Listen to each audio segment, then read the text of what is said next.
Olá, bem-vindos ao programa Interlocução. O tema de hoje é a evolução do Tribunal do Júri, um órgão reconhecido pela Constituição brasileira no capítulo dos direitos e garantias individuais. O Tribunal do Júri tem por competência julgar os crimes dolosos contra a vida, homicídio, aborto, infanticídio e auxílio ou instigação ao suicídio, além dos crimes consumados ou tentados e também os relacionados a eles. Para falar sobre o tema, recebo o professor da Pontifícia Universidade Católica de Minas Gerais, Dr. Charley Chaves. Dr. Charley, um prazer tê-lo conosco. É bom estar aqui, Sandra. Vamos falar um pouquinho do tema. Isso. E por meio remoto, o conselheiro do CNJ, o Conselho Nacional de Justiça, Dr. João Paulo Schouquer. Dr. João Paulo, prazer também e obrigada pela sua disponibilidade em nos atender. Prazer é nosso, Sandra. Agradeço o convite, estou extremamente honrado e deixo a minha saudação também ao nosso colega de debate, o Dr. Charley. Vamos começar a nossa interlocução, Dr. João Paulo, com o senhor. Como e quando foi criado e surgiu o Tribunal do Júri no Brasil, né? E qual é esse formato de julgamento? Ele perpassa por todas as nossas constituições, se iniciando lá ainda na Constituição do Império. Então, ele é com o Código de Processo Penal de 1941 que ele tem a sua engenharia atual mais ou menos montada, e é um instituto apaixonante, não é? Porque é o povo julgando o povo. Então, acredito que o debate vai ser extremamente profícuo, e como ex-promotor do júri, apaixonado pelo instituto, não é? E confiante no seu êxito e no seu sucesso, que me coloco à disposição para intensificar o debate. É um sistema muito democrático, não é, doutor João Paulo? Com certeza. Não é? Aí nós temos uma lista de jurados que antecede, não é, a escolha daquele sorteio que é feito ali na presença de todos. É um julgamento que ele é público, não é, até o momento da colheita dos votos. É um julgamento que é bifásico, então poucos sabem disso, mas ele tem uma fase que antecede, onde o juiz, né, de direito e o promotor e o defensor instruem o processo para levá-lo ou não ao plenário, né, aquela história de o caso está pronto, né, há justa causa ou não para o seu encaminhamento, para que aquele corpo de jurados, pessoas comuns, maiores de 18 anos, que não sejam condenadas, possam, enfim, né, julgar o seu semelhante, absolvendo ou condenando com base, né, na sua livre convicção. Sim. Doutor Charley, como funciona o julgamento, o Tribunal do Júri em outros países em que unem juízes togados e jurados também leigos para decidirem? Qual é a diferença também em relação ao nosso modelo tradicional, nosso modelo brasileiro? Perfeito, Sandra. O Tribunal do Júri, como o doutor João colocou, ele é um órgão secularizado, né? Então a gente tem uma evolução dele, e ele realmente, essa evolução dele trouxe para o Brasil um modelo apaixonante, mas o mundo também está modernizando. E eu defendi na minha tese de doutorado a permanência do Tribunal do Júri, que ele é um modelo constitucional, mas ele tem uma necessidade de ser revisto em certos pontos pela lei infraconstitucional, e eu fiz todo um acompanhamento dos países no modelo comparado, né? A gente pode perceber como França, Portugal, Alemanha, Itália adotam um sistema já um pouco diferente do nosso, chamado juízes combinados, ou juiz híbrido. O que seria esse modelo? É justamente a preocupação que existe, um tema realmente polêmico no júri, sobre a questão da íntima convicção e a fundamentação.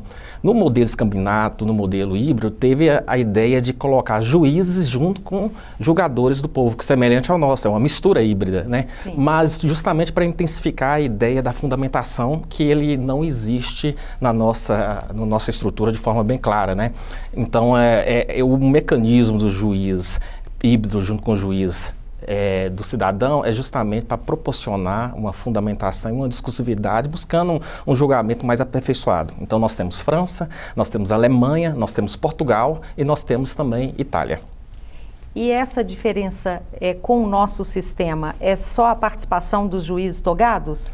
Não, nós temos várias diferenças, né? A gente pode pegar o modelo americano, né? Que a gente vê muito filme e aí vem a paixão do Tribunal do Júri. Eu falo que o Tribunal do Júri americano não tem nada a ver com o nosso, com alguns pontos, né? Justamente porque lá trabalha juiz civil, julgamento civil e também criminal ao mesmo tempo, né? Lá tem toda uma estrutura, lá trabalha um número par como regra, né? E os julgamentos são unânimes. Lá tem a possibilidade dos jurados de entrar em diálogo entre si. Aqui não, nós temos incomunicabilidade entre os jurados, né? Lá eles não, tem uma discussão, um debate entre si, que isso é uma situação que eu até defendo um pouco que poderia ser realizado no Brasil. E eu pego um modelo semelhante ao nosso, que é o modelo espanhol, que também julga pela maioria de votos, né? Lá são 9 jurados, que é bem semelhante ao nosso, mas a Constituição espanhola coloca lá que os jurados, ou seja, o pessoal do povo, é obrigado a fundamentar. Essa é uma outra diferença, além dos modelos combinados, né? Nós vamos falar isso daqui a pouco. Sim. Doutor João Paulo, pela Constituição Federal, são assegurados 4 princípios, né, no Tribunal do Júri, que seriam plenitude de defesa, sigilo das votações, soberania do veredicto e a competência para julgar os crimes hediondos contra a vida. Eu queria que o senhor falasse desses 4 princípios no Tribunal do Júri.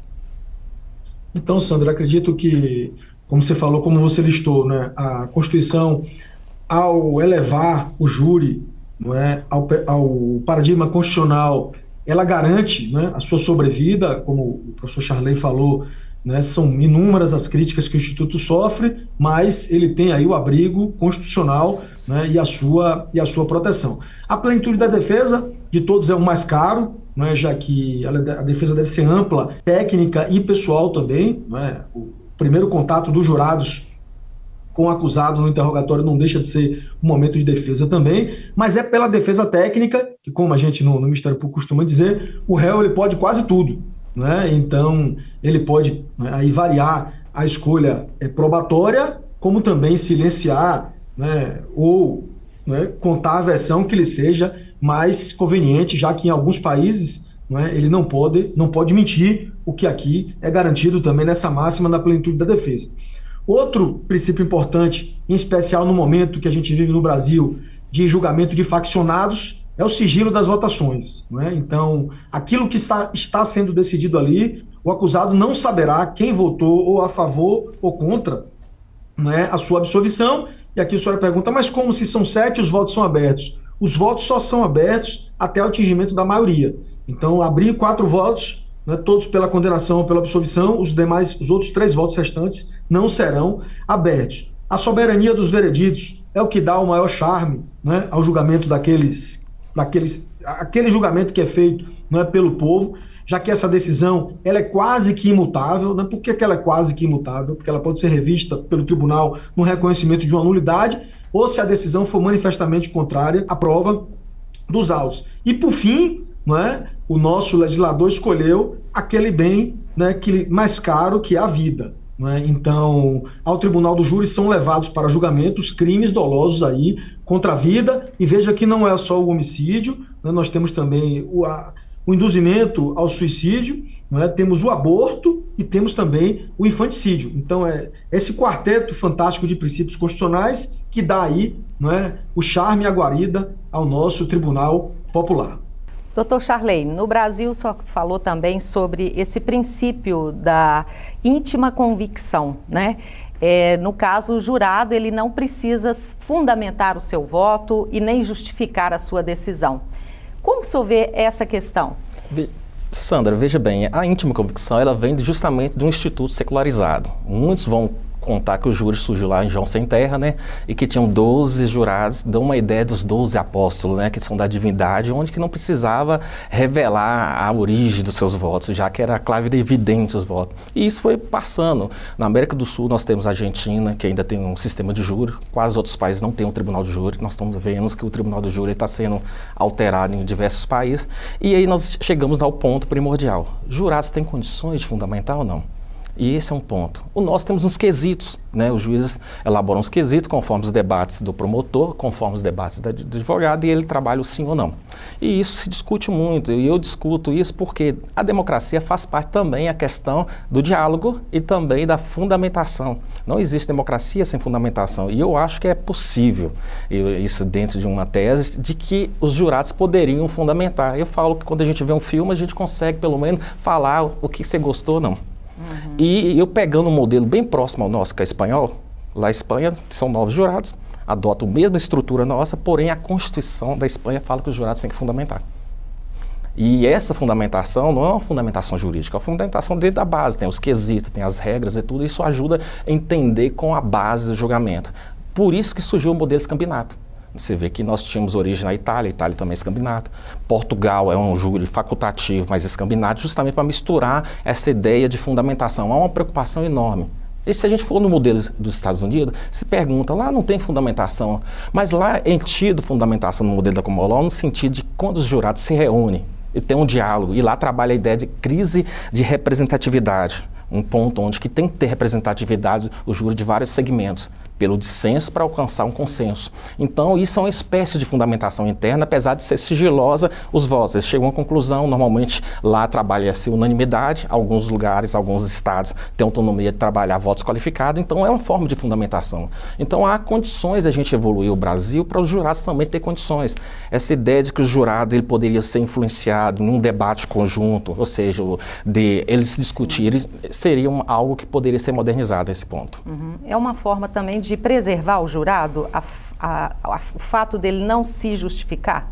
2 pontos, como o doutor João Paulo colocou, justamente a questão do sigilo das votações, que é um medo de que os jurados sejam retaliados, né? Isso é um ponto, perseguido. E o outro ponto, que é um medo brasileiro, que o modelo americano diverge, o modelo inglês diverge, e os modelos escambinados divergem, que é a ideia da influência de um jurado influenciar o outro.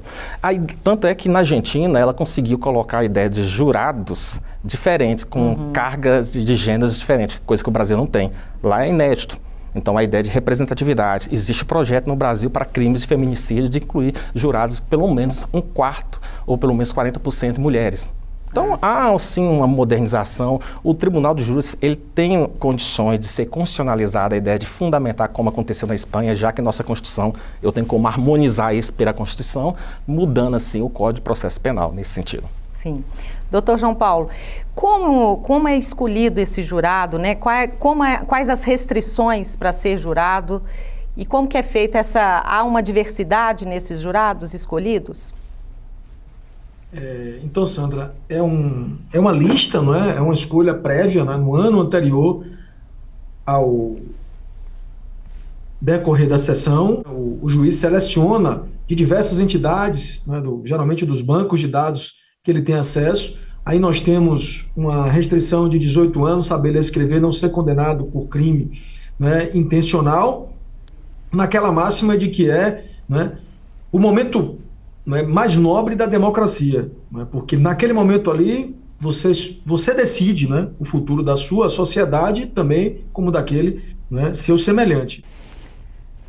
No próximo bloco, vamos falar sobre o que acontece com o jurado que se recusa a participar de um tribunal do júri. Voltamos já.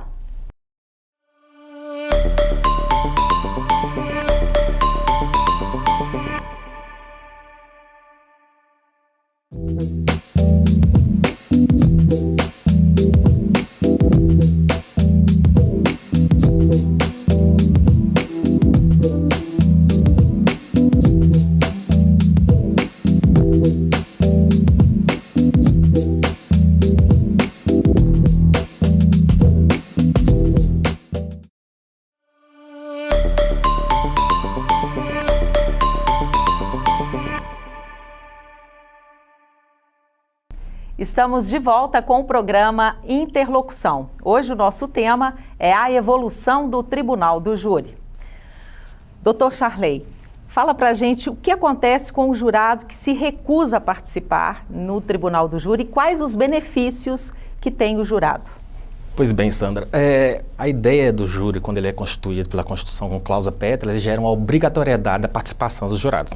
E muito se discute sobre aquelas escusas sobre religião, sobre questões políticas, questões ideológicas, e tem um respaldo constitucional do artigo 5º, inciso 8º, falando que esses direitos são garantidos. Porém, a própria Constituição coloca lá que, quando tem deveres legais, a pessoa deve participar sob pena de ter alguma pena como serviços alternativos. E lá o 438 coloca que se o jurado recusar, ele pode ser multado de 1 a 10 salários mínimos.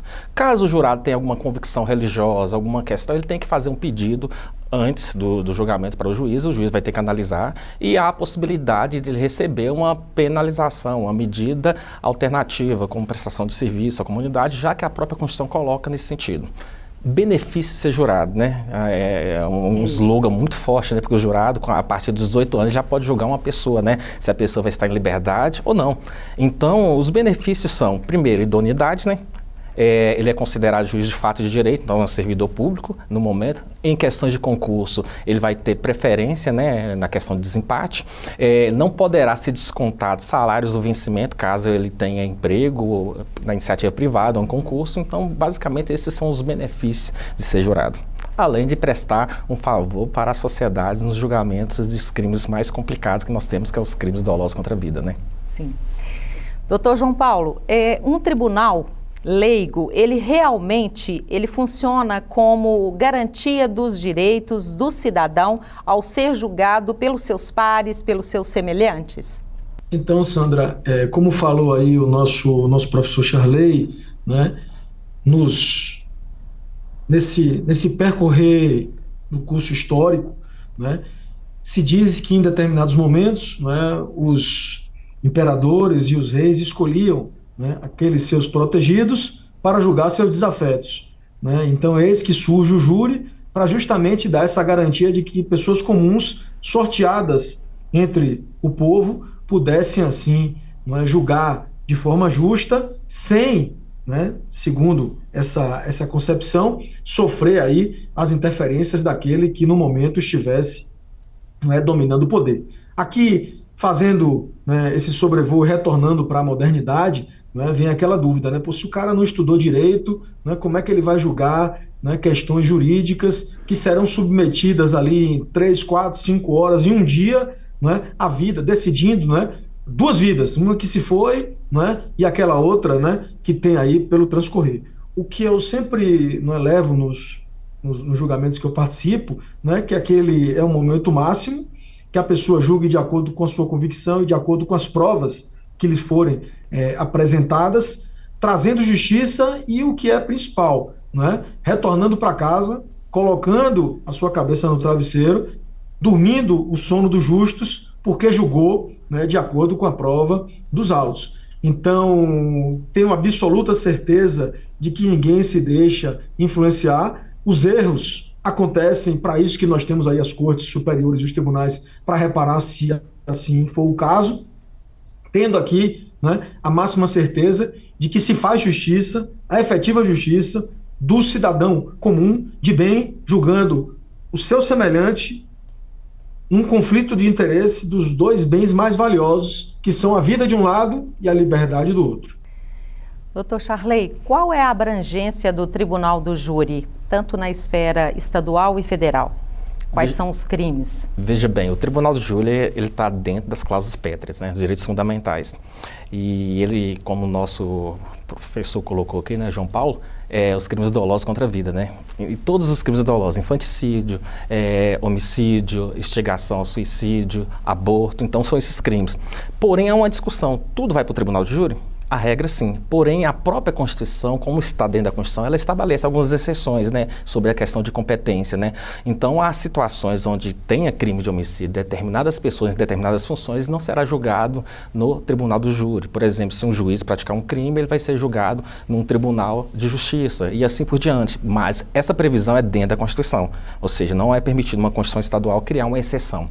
E temos também o Tribunal de Júri, além do estadual, porque a gente só vê o estadual, mas também na Justiça Federal, né? Nós tivemos um caso recente sobre a Guarda Rodoviária Federal, que teve aquela situação do rapaz do Genivaldo, né? Foi julgado no Tribunal Regional Federal. É o mesmo trâmite do estadual, ou seja, também é sobre questões de competência, quando tem certas funções, certas localizações, onde que estabelece a competência, mas é idêntico o estadual como o federal. E o réu, ele pode escolher? Não. Aí veja bem, essa questão da competência, ela se torna obrigatória dentro de um nível constitucional. Ou seja, tem alguns países que têm essa facultatividade. O modelo de júri de Portugal é facultativo. O modelo americano, você pode abrir mão do Tribunal do Júri e ser julgado pelo juiz. Então, alguns países têm essa modernidade, mas no Brasil não. O Brasil e a Argentina é obrigatório dentro desses crimes dolosos. Ele não tem escolha, porque entende-se que é a forma de defesa, a forma de atuação e a forma de julgamento mais adequada. Sim. Doutor João Paulo, quem dá a sentença são os jurados, né, no Tribunal do Júri. E qual é o papel do juiz que preside o Tribunal do Júri? Então, Sandra, todo mundo acha, né, imagina e supõe que o juiz ali é um mero coadjuvante, mas na verdade ele tem um papel essencial, né, que é de manter a regularidade e a ordem do julgamento, né, podendo inclusive, né, dissolver o conselho de sentença e anular aquele julgamento se perceber que há alguma tendência ali de absolvição ou de condenação, se a quebra da incomunicabilidade constatada. O que a gente precisa destacar, né, é que o jurado ele vê a prova dos autos, né, acusação e defesa apresentam as provas, né, que tem e debatem, né, sobre aquele acervo probatório com a possibilidade de réplica e téplica, e depois eles são submetidos à quisitação. Então, o fato aconteceu, né, a materialidade está provada, aquela pessoa que está sendo levada foi efetivamente ela que cometeu, e a grande pergunta-chave é: o jurado absolve, né, aquele acusado, né? Superado esse momento, né, o caso é transferido para as mãos do juiz, que vai ou declarar, né, ou reconhecer a necessidade de absolvição, ou, né, reconhecida a autoria e materialidade, né, aplicar a pena, né, justa àquele cidadão que efetivamente, né, violou a legislação. Assim é feito, né, o julgamento no Tribunal do Júri do Brasil. Sim. Já houve casos, doutor João Paulo, do juiz anular o veredicto? Sim, Sandra. A gente percebe, não é, que se a gente pesquisar na jurisprudência vai ter caso, não é, professor Charley, do jurado que dormiu, não é, do réu que entrou algemado, com roupa de presidiário, e a defesa levantou a questão e o juiz optou por dissolver a decisão. Caso de abandono de plenário pela defesa, né, infarto de Ministério Público, né, de promotor no plenário. Então vejam que o Brasil, ele, com toda a sua diversidade cultural, né, quando a gente navega pelos precedentes, a gente vê de tudo, né, na certeza de que se aquele julgamento não vai ser imune, né, a falhas, o melhor que se tem a fazer é dissolver o conselho de sentença, é designar a sessão e aí começar, né, o julgamento do zero, para que a gente chegue efetivamente a um resultado justo. Certo. Doutor Charley, então pode, né? Você ouviu aí os casos inusitados aí de que o juiz pode chegar, então, a anular um julgamento. Com certeza. O juiz, ele é o juiz presidente, então ele tem que regulamentar, como o professor João Paulo colocou, né? São inúmeros casos. O Brasil tem várias situações. Já tive casos onde que o jurado conversou com o Merim sobre o que ele queria fazer, mas ele queria ir no banheiro. E aí realmente anulou o seu júri e vários outros casos. Então, realmente, o papel do juiz é muito importante, né? Porque ele é organizador do júri, é organizador das regras, para tentar não deixar nenhuma nulidade para ir para o tribunal. Então, é melhor se anular para ter um novo conselho de sentença e ter um novo julgamento. E aqui no Brasil não há necessidade de unanimidade? Não, aqui no Brasil é maioria simples, nós somos 7 jurados, né? Então basta que seja revelado os 4 votos, né? Se chegou às 4, tanto para absolvição como para condenação, não é revelado mais os votos. Essa é uma discussão também, né? Porque vários países adotam o modelo de júris pares e há uma discussão no Brasil, pelo menos a campo da doutrina, que se fosse número par, poderia respeitar o princípio do indúbio pro réu, ou seja, tendo votos empatados, absolvia, mas nesse caso no Brasil não temos, porque são 7, então é a maioria simples. E não se comunicam os jurados? Eles não se comunicam externamente e internamente de forma nenhuma. E eu até coloco essa posição, né, que eu coloco que eles poderiam ter esse diálogo interno entre eles, mas não é o que está no nosso Código de Processo Penal. Sim. Doutor João Paulo, recentemente o Supremo Tribunal Federal, ele decidiu que a soberania das decisões do júri popular, né, autoriza a execução imediata da pena imposta ao réu. O que o senhor avalia, como o senhor avalia essa decisão recentemente? Então, Sandra, acredito que essa foi uma das maiores vitórias, né, da sociedade brasileira, já que nós tínhamos um embate, né, significativo no Supremo Tribunal Federal, com posições que ora caminhavam para um lado, ora caminhavam para o outro, quando a gente falava do momento, né, no momento que a gente poderia começar a executar a pena, né? Então, por décadas, né, predominou o entendimento de que, passada a decisão de segundo grau, o acusado poderia ser preso, né? Depois o Supremo reviu essa posição e disse que somente após o trânsito em julgado, depois voltou atrás de novo e disse que poderia, em segundo grau, a pessoa ser, né, levada ao cárcere, quando a última posição do Supremo, né, e aí no meio daquele turbilhão do mensalão, era de que a gente precisaria aguardar efetivamente o trânsito em julgado. Então, esse caso veio à tona num melhor momento, né, já que é a reafirmação do compromisso do Brasil com a vida. Né? Nenhum país mata tanto quanto o Brasil, né, e a gente não pode, né, proteger o bem mais caro, né, com a impunidade. Então, perceba que são entre 40 e 50 mil homicídios por ano, né? Se a gente fizer um recorte histórico de 10 anos, nós matamos mais do que todos os países que estão em guerra. Então, nada mais justo para a família da vítima, que transfere ao Estado, né, esse dever de punir, do que ver o seu algoz ser levado ao cárcere e se condenado for. Então, é com bons olhos que a gente vê essa decisão, né, em especial para o Ministério Público Brasileiro e para os familiares de todas aquelas vítimas que tiveram, né, os seus entes queridos retirados do mundo mais cedo, e a certeza de que a defesa, né, fará o seu papel de forma brilhante, e se aquela decisão de prisão for injusta, os tribunais superiores estão aí para poder reverter. Dr. João Paulo Chouquer, muito obrigada pela sua participação no Interlocução. Até a próxima. Obrigado, Sandra. Um abraço, professor. Estou às ordens. Professor Charley Chaves, muito obrigada pela sua presença e até a próxima. Sandra, eu agradeço. Foi muito bom estar aqui com vocês, com o Dr. João Paulo também. Nossa, a comunicação, o diálogo sobre o Tribunal de Júri, que é apaixonante, foi muito bacana, né? Até a próxima. Muito obrigada. O programa Interlocução fica por aqui. Obrigada a você que nos acompanhou. Até a próxima semana.